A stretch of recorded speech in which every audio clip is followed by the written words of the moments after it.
બરોબર નથી એના માટે તમારે એની સાઈડના જે ગુણોત્તરો જે ચાલુ ગુણોત્તરની સાથે પ્રવાહી ગુણોત્તર હોય, એસિડ કસોટી ગુણોત્તર હોય, તો આની પણ તમારે સરખામણી કરવી પડે. એની સરખામણી દ્વારા આપણે કહી શકીએ કે એની પ્રવાહિતા કેટલી. પણ એ ઘણી વખત ન હોય તો પણ આપણે આ સમસ્યાનું સામનો કરવો પડતો હોય છે.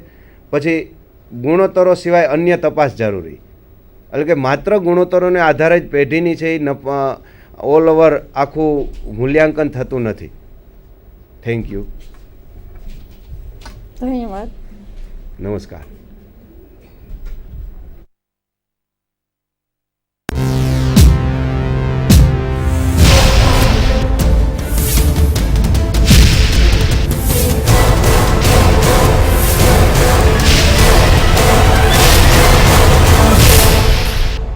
SANDHAN